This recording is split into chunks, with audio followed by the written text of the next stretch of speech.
نحمده ونصلي ونسلم على سيدنا ومولانا محمد رسوله النبي الأمين المكين الحنين الكريم الرؤوف الرحيم. أما بعد فأعوذ بالله من الشيطان الرجيم. بسم الله الرحمن الرحيم. قال الله تبارك وتعالى في الكلام المجيد والفرقان الحميد: وقال ربكم ادعوني استجب لكم ان الذين يستكبرون عن عبادتي سيدخلون جهنم داخلين. صدق الله مولانا العظيم. وقال الله تبارك وتعالى في شان حبيبه مخبرا وآمرا: ان الله وملائكته يصلون على النبي يا ايها الذين آمنوا صلوا عليه وسلموا تسليما. مولاي صل وسلم دائما ابدا على حبيبك خير الخلق كلهم محمد سيد الكونين والثقلين والفريقين من عرب ومن عجم، هو الحبيب الذي ترجى شفاعته لكل هول من الأهوال مقتحم. يا رب بالمصطفى بلغ مقاصدنا واغفر لنا ما مضى يا واسع الكرم.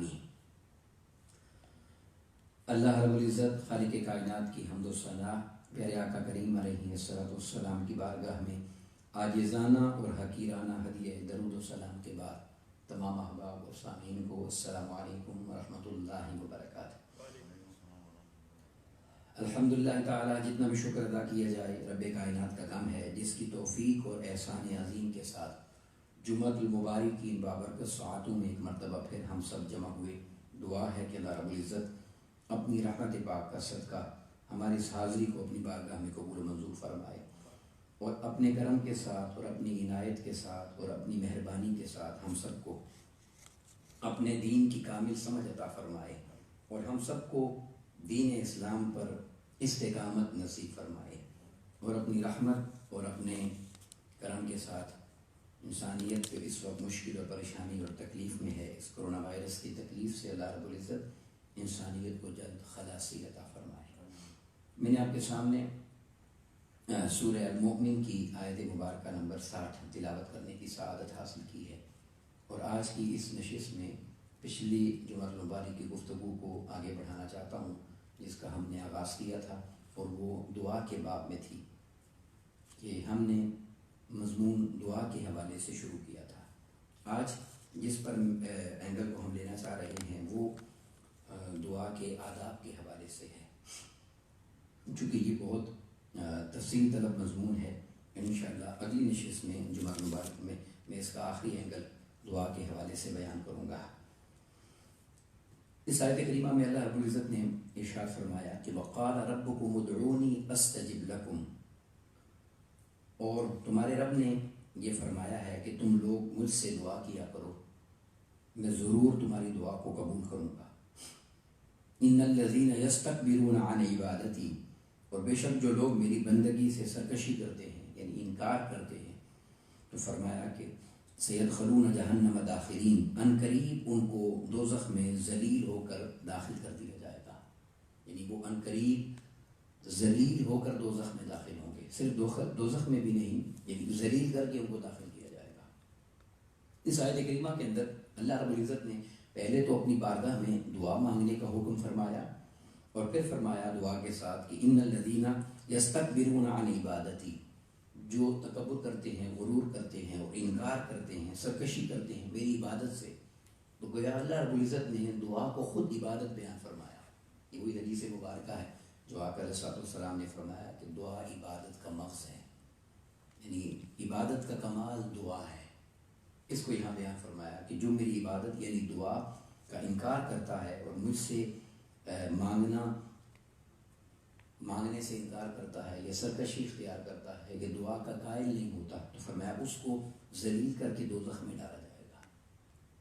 اب یہاں پر اگر آپ کو یاد ہو، ہم نے پچھلی نشست میں جب بات کا آغاز کیا تھا تو دعا کی مضمون کو شروع کرتے ہوئے میں نے یہ گزارش کی تھی اور یہ بات آپ کے سامنے رکھی تھی کہ دعا اصل میں بندے اور اللہ کے تعلق کا نام ہے، جو رب اور بندے کے تعلق کو بیان کرتی ہے. کہ جب انسان اس کے سامنے سوال کرتا ہے، اور اگر ہاتھ نہیں اٹھاتا اس کا دل سوال کر رہا ہوتا ہے، یا وہ دل ہی دل میں اللہ کے حضور التجا پیش کر رہا ہوتا ہے، اپنے آپ کو اللہ کی بارگاہ میں کھڑا کر کے سوال کر رہا ہوتا ہے، تو یہ اس کے اللہ کے تعلق کی علامت ہے کہ وہ اس سے مانگ رہا ہے۔ جو دعا سے انکار کرتا ہے اس کے لیے فرما دیا کہ سیدخلون جہنم داخرین، نہ صرف اسے دوزخ میں ڈالا جائے گا بلکہ اس کو ذلیل ہو کر دوزخ میں جانا پڑے گا۔ آقا علیہ السلام نے ترمذی شریف اور ابن ماجہ کی حدیث ہے، حضرت ابو ہریرہ رضی اللہ تعالیٰ عنہ حدیث کو روایت کرتے ہیں، آقا علیہ السلام نے ارشاد فرمایا لیس شیء اکرم علی اللہ تعالی، اللہ کے نزدیک اس سے محبوب ترین، اور اکرم کہتے ہیں عزت والی چیز کو، تکریم والی، قابل قدر، فرمایا کہ لیس شیء، کوئی چیز نہیں ہے، اکرم علی اللہ تعالی، اللہ رب العزت کے نزدیک اس سے زیادہ عزت والی چیز کوئی نہیں ہے، جس کی اللہ کی بارگاہ میں عزت ہے اور ویلیو ہے، اور وہ کیا ہے؟ فرمایا منت دعا، دعا سے بڑھ کر اللہ کی بارگاہ میں کوئی چیز عزت اور احترام کے لائق نہیں ہے۔ اب یہ آقا علیہ السلام کی حدیث پاک ہے، اسے امام ترمذی نے اور ابن ماجہ میں روایت کیا گیا، یعنی اللہ رب العزت اس دعا سے اتنی محبت فرماتا ہے کہ اپنی بارگاہ میں اگر کسی چیز کو سب سے زیادہ عزت دیتا ہے تو وہ اس دعا کو دیتا ہے۔ یہ وجہ ہے ہم اس بات پر بھی توجہ اور دھیان رکھیں کہ جب اللہ رب العزت اپنی بارگاہ میں سب سے بڑھ کر دعا سے محبت فرماتا ہے، اس کی عزت ہے اللہ کی بارگاہ میں، قابل عزت ہے، محترم چیز ہے، اس وجہ سے اس نے دعا کا وقت کوئی نہیں رکھا ہوا۔ جب بھی کوئی دعا کرتا ہے، جس وقت بھی کوئی دعا کرتا ہے، جس لمحے بھی کوئی دعا کرتا ہے، اس کی بارگاہ سے کبھی رد اور انکار نہیں ہوتا۔ اجیب دعوت الداعی اذا دعان، جب بھی کوئی مانگتا ہے میں سنتا ہوں، وہ دعا مجھ تک پہنچ جاتی ہے، اس لیے کہ اس کی بارگاہ میں اس سے بڑھ کر کوئی اور چیز عزت والی نہیں ہے۔ اور بات تو یہاں تک نہیں، اس سے آگے ہے۔ حضرت ابو ہریرہ رضی اللہ عنہ اس کو روایت کرتے ہیں کہ آقا علیہ السلام نے ارشاد فرمایا اس آیت کریمہ کی تشریح میں، فرمایا کہ من لم یسأل اللہ عز وجل، جو بندہ اللہ سے سوال نہیں کرتا، دعا نہیں مانگتا، اس کے سامنے آ کر نہیں بیٹھتا، اس سے التجا نہیں کرتا، اپنی مناجات اس کے سامنے پیش نہیں کرتا، جو کہ دعا اس کی بارگاہ میں محترم ہے، معزز ہے، اسے عزیز ہے، اس کی عزت ہے، تو فرمایا من لم یسأل اللہ عز وجل، جو اللہ کے حضور دعا اور سوال نہیں کرتا، فرمایا یغضب علیہ، اس سے اللہ رب العزت اتنا ناراض ہوتا ہے کہ اس پر غضب اتارتا ہے، اپنا اس پر اللہ رب العزت کا غضب اترتا ہے، یعنی صرف ناراضگی بھی نہیں ہے، اللہ رب العزت کی ناراضگی اتنی ہے کہ اس پر غضب اتارا جاتا ہے، یغضب علیہ۔ کیوں؟ یہ سیدھی سی بات ہے کہ جب اس نے پیدا فرمایا ہے تو وہ چاہتا ہے کہ مجھ سے مانگو، وہ چاہتا ہے کہ مجھ سے سوال کرو، اس لیے اس نے اپنے دروازے کو کھلا رکھا ہے۔ تو جب بندہ نہیں مانگتا، اس کو اس نے فرمایا کہ یستکبرون، یہ تکبر ہے کہ تم مجھ سے نہیں مانگ رہے۔ اور بلا تشبیہ و بلا مثال آپ دیکھیں، ہمارا کسی سے اگر تعلق ہو، میں صرف سمجھنے کے لیے، اللہ کی بارگاہ میں کوئی مثال یہ جچتی نہیں ہے، نہ وہاں مثال دی جا سکتی ہے، مگر سمجھنے کے لیے کہہ رہا ہوں، ہمارا کسی کے ساتھ تعلق ہو اور وہ ہمیں چھوڑ کر کسی اور سے جا کر مانگے، تو ہم بھی اس کے سامنے گلا رکھتے ہیں کہ بھائی تمہیں اس سے نہیں مانگنا چاہیے تھا، تم مجھ سے بات کرتے، تم نے مجھے اپنا نہیں سمجھا، تم نے مجھے غیر بنا دیا، تم نے مجھ سے کیوں نہیں بات کی۔ روزمرہ زندگی میں ہم یہ ڈیلنگ کرتے ہیں، تو سب سے بڑھ کر تو تعلق اور رشتہ اس کا ہے جس نے پیدا کیا ہے، تو وہ جب اس کی بارگاہ میں سوال نہیں کیا جاتا تو اس لیے غضب اترتا ہے کہ جب مجھ سے نہیں مانگو گے تو کس سے جا کر مانگو گے؟ کون سا ایسا ہے جس کو تم نے دیکھ لیا ہے جس سے سوال کرتے ہو؟ اس لیے وہ دعا کو پسند فرماتا ہے کہ بندے اور اللہ کے رشتے کو مضبوط کرنے والی چیز یہ ہے۔ اور حضرت معاذ رضی اللہ تعالیٰ روایت کرتے ہیں، بہت خوبصورت حدیث پاک ہے یہ، امام غزالی رحمۃ اللہ تعالیٰ علیہ نے اس حدیث پاک کو روایت فرمایا اور بیان فرمایا۔ آپ بیان کرتے ہیں کہ آقا علیہ السلام نے ارشاد فرمایا کہ جنتیوں کو اللہ رب العزت جنت میں یہ کہا جائے گا ان سے کہ اللہ سے سوال کرو، اپنی آرزو اور تمنا پیش کرو جنت میں، تو وہ لوگ عرض کر دیں گے یا اللہ ہمیں تو مانگنے کا سلیقہ نہیں آتا، یہ چیز کیسے مانگے؟ تو آقا علیہ السلام نے فرمایا کہ اس وقت ان کو علماء کے پاس بٹھایا جائے گا اور وہ ان کو مانگنا سکھائیں گے کہ یہ چیز اللہ سے اس طرح مانگو۔ تو یعنی امام غزالی رحمۃ اللہ تعالیٰ علیہ نے اس کی ہیڈنگ یہ بنائی اس حدیث پاک کی کہ علماء کی ضرورت دعا کے لیے جنت میں بھی پیش آئے گی، کہ وہ وہاں پر انسان کو مانگنا سکھائیں گے کہ مانگنا کیسے ہے، سوال کیسے کرنا ہے۔ تو جب ان کو تمنا کرنا نہیں آئے گا تو فرمایا ان کو علماء کی مجلس میں بٹھا دیا جائے گا، اور وہ علماء ان کو سکھائیں گے کہ تمہاری یہ ضرورت ہے، تم اس طرح سے رب سے مانگو، تم اس انداز سے رب سے سوال کرو، تم اس طرح اپنی ریکویسٹ اس کی بارگاہ میں پیش کرو، اپنی التجا اور تمنا اس کے حضور رکھو۔ یہ وجہ ہے کہ اگر ہم اس تفصیل میں جاتے ہیں اور اس مضمون کو پڑھتے ہیں تو مختلف کتابوں کے اندر علماء نے اور محققین نے جو دعا کے آداب بیان فرمائے ہیں وہ 19 کے قریب ہیں۔ 19 آداب ہیں دعا کرنے کے، کہ دعا کس طرح مانگی جائے، دعا کیسے مانگی جائے، کن الفاظ سے مانگی جائے، کن لمحات میں مانگی جائے، کس طریقے سے مانگی جائے۔ اب وہ 19 کے 19 تو بہت زیادہ ہیں، مگر اس میں سے جیسے بہت سارے ایام ایسے ہیں، دن ایسے ہیں کہ جو اللہ کے حضور قبولیت والے دن ہیں، جیسے عرفہ کا دن ہے، یوم عرفہ، اس دن کی دعا ہے۔ پھر بہت سارے مقامات ایسے ہیں جہاں دعا قبول ہوتی ہے، سب سے پھر اللہ رب العزت کے محبوب مقامات ہیں جہاں پر دعا مانگی جاتی ہے۔ پھر اس کے علاوہ کچھ ایسی راتیں ہیں جن راتوں میں دعائیں قبول ہوتی ہیں، اور سب سے بڑھ کر لیلۃ القدر ہے جسے 1000 مہینے سے بہتر فرمایا۔ پھر اس سے بڑھ کر کچھ لمحات ایسے ہیں جن میں دعا قبول ہوتی ہے، جیسے جمعے کے لیے فرمایا کہ اس میں ایک گھڑی ہے، اس گھڑی میں جو بھی مانگا جائے دنیا آخرت کا اللہ اس کو عطا فرما دیتا ہے۔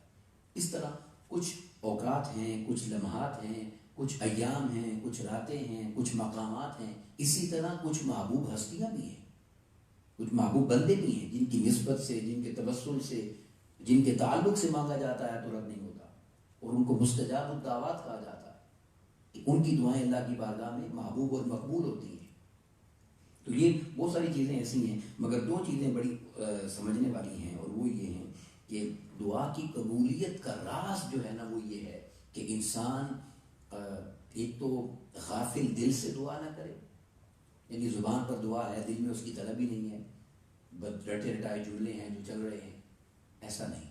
اللہ رب العزت غافل دل کی دعا کو قبول نہیں فرماتا۔ میں اگلے جمعے میں دعائیں قبول نہ ہونے کے اس مضمون کو لوں گا، مگر غافل دل نہ ہو، یعنی جو زبان پر ہے مانگ رہے ہیں، دل بھی حاضر ہو کر اللہ کے حضور سوال کر رہا ہو، پوری توجہ سے مانگے، ایک چیز۔ اور دوسری چیز، دعا مانگنے کے لیے آقا علیہ السلام نے فرمایا کہ دعا کو یقین سے مانگا جائے۔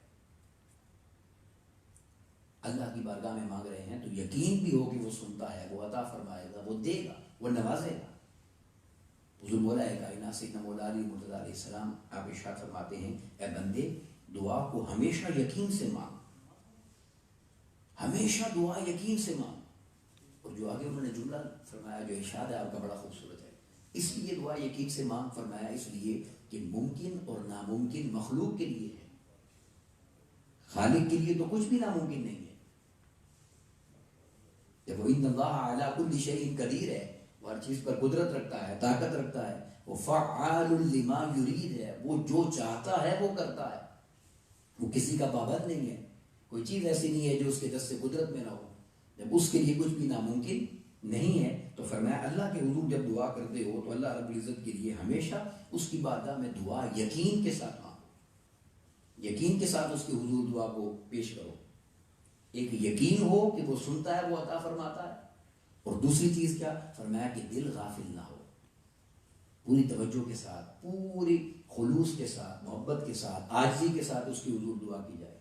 پھر جیسے میں نے آپ کو بتایا کہ محبوب اور مبارک ایام کا خیال رکھا جائے، لمحات کا خیال رکھا جائے، مقامات کا خیال رکھا جائے، یہ سب چیزیں ہیں، مگر دعا کی قبولیت کا راز ان دو چیزوں کے اندر ہے کہ انسان پورے یقین سے سوال کرے، پورے یقین سے مانگے، اور دل اس کا غافل نہ ہو۔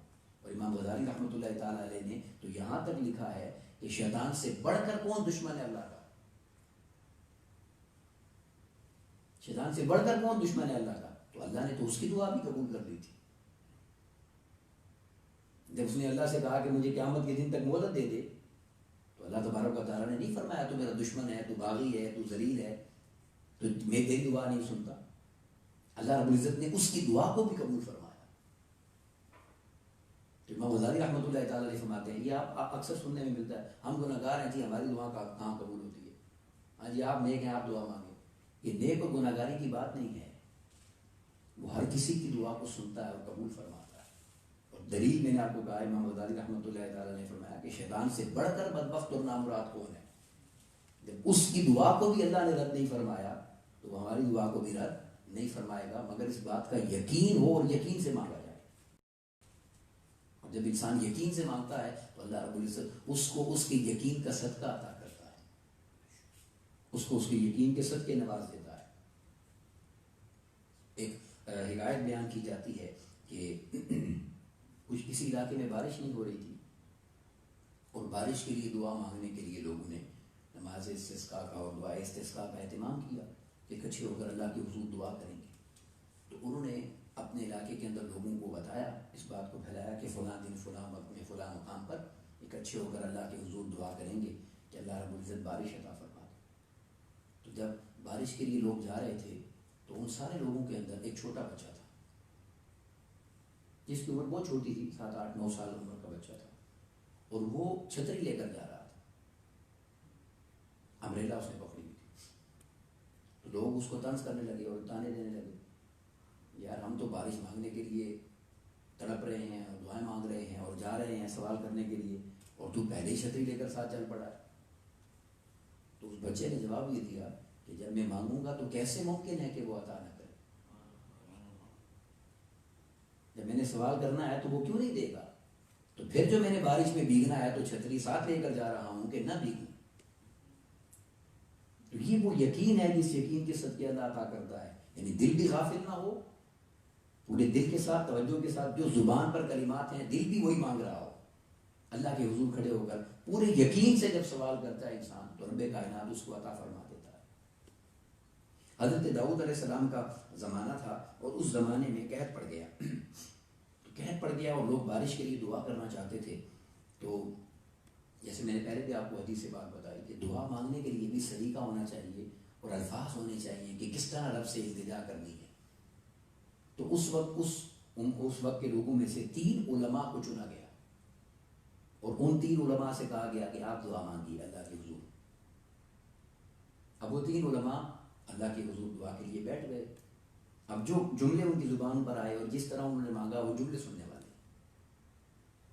اور پہلا جملہ کیا ہے؟ وہ فرماتے ہیں کہ ان میں سے ایک عالم نے یہ کہا، اے اللہ تیرا حکم ہے ہمارے لیے،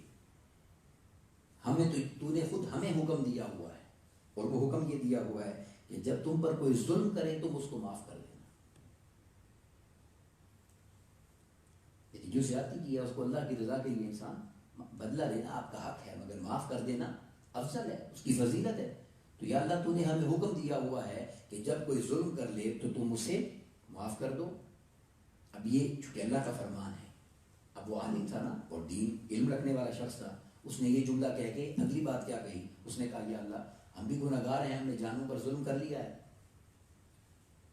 ہم بھی ظالم ہیں، ہم نے جانوں پر ظلم کیا ہے، تیرے دین کی نہیں مانی، تیرے احکامات کو نہیں مانا، جو تو کہتا ہے اس کے خلاف چلتے رہے ہیں، ہم نے ظلم کیا ہے.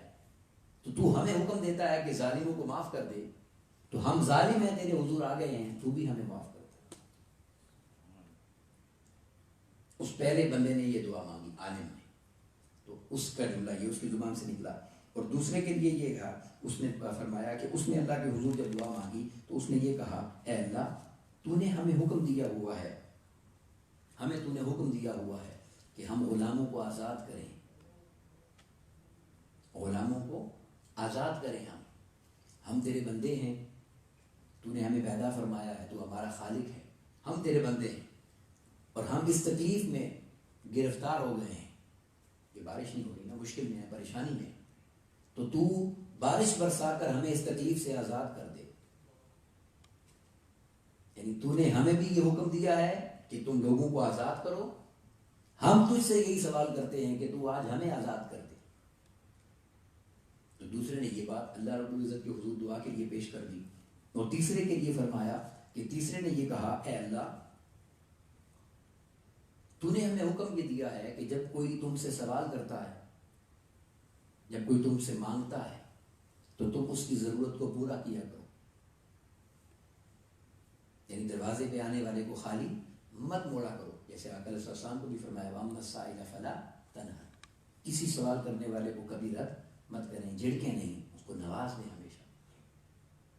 تو یہی حکم ہے، اگر دے نہیں سکتے تو کم از کم اس کو پیار و محبت سے رخصت کریں، طنز اور طعنے نہ دیں.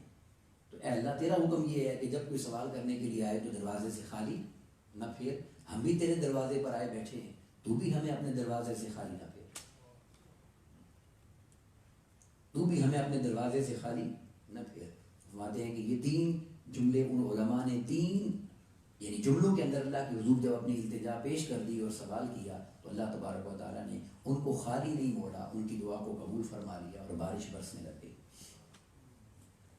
تو سب سے اہم چیز یہ ہے کہ جب اللہ کی حضور دعا کی جائے اور اس سے سوال کیا جائے اور اس سے مانگا جائے تو ان 2 باتوں کو ہمیشہ ذہن میں رکھا جائے کہ اس سے ہمیشہ یقین سے مانگا جائے، یقین سے اس کی حضور سوال کریں اور التجا کریں اور دعا مانگیں. اور دوسری چیز یہ کہ دل غافل نہ ہو، غافل دل سے اس کے حضور سوال نہ کیا جائے. یعنی جو زبان پر کلمات ہیں جو اس سے مانگ رہے ہیں دل بھی وہی کہہ رہا ہو، دل پر وہی ہو. تو جب اس انداز سے اس کے حضور پیش ہو جائیں گے اور اس کے حضور دعا کریں گے تو اس کا تو فرمان ہے کہ تم جب بھی مجھ سے مانگتے ہو میں تمہیں. اور آخری بات اس پر میں مکمل کرتا ہوں. ایک وقت ایسا آیا کہ بارش نہیں ہو رہی تھی تو کچھ لوگ اللہ کے حضور دعا کے لیے جمع تھے اور دعا مانگ رہے تھے. میں نے اس لیے آپ کو کہا نا کہ انداز اور الفاظ ایسے ہوتے ہیں کہ جو اس کے حضور پیش کیے جائیں تو اس کو اللہ رب العزت قبول فرماتا ہے. تو امام غزالی رحمۃ اللہ تعالیٰ نے ایک واقعہ بیان فرمایا کہ لوگ دعا کر رہے تھے بارش کے لیے اور التجائیں کر رہے تھے تو ان کی دعا کو قبول نہیں ہو رہی تھی. تو اچانک ایک شخص آیا ان کے درمیان جو سیاہ تھا اور حبشی خاندان سے، حبشہ یہ جیسے حبشی ہوتے ہیں وہ سیاہ فام تھا. وہ آ کے بیٹھا اور ان لوگوں کے درمیان اس کی زبان پر ایک ایسا جملہ آیا کہ اس جملے کے ساتھ ہی بارش برسنے لگ گئی. تو وہ دیکھیں وہ جملہ کیا تھا. اس نے کہا اے اللہ ہمارا ایمان اور یقین ہے کہ تو رحیم ہے، تو رحمان ہے اور تو رحمت اور محبت اور معاف کرنے کو پسند فرماتا ہے. تو یقیناً ہم گناہ گار ہیں، ہم نے گناہ کیے ہیں، ہم نے نافرمانیاں کی ہیں، ہم سے برے اعمال ہوئے ہیں، مگر تیری رحمت کا تقاضا یہ ہے کہ تو گناہوں کی وجہ سے ہم سے بارش مت رو. تیری رحمت کی تو شان یہ ہے کہ گناہ بے شک ہیں مگر تو ہمیں رحمت عطا کرے گا. تو امام غزالی رحمۃ اللہ تعالیٰ علیہ فرماتے ہیں کہ جو ہی اس نے یہ دعا مانگی اللہ رب العزت نے اس کو عطا فرما دیا اور اس کو نواز دیا اور وہیں پر بارش برسنے لگ گئی. تو سب سے بڑھ کر جو چیز سمجھنے والی ہے وہ یہ ہے کہ جب رب کے حضور سوال کیا جائے اور التجا کی جائے اور دعا کی جائے تو یقین کے ساتھ مانگا جائے اور یقین کے ساتھ ساتھ غافل دل نہ ہو اور دل بھی یعنی انسان کے ساتھ دعا میں شریک ہو اور پوری توجہ اور یقین کے ساتھ مانگا جائے. تو اللہ رب العزت اپنی بارگاہ میں آنے والوں کو کبھی بھی خالی نہیں جانے دیتا. وما علینا الا البلاغ. السلام علیکم ورحمۃ اللہ وبرکاتہ.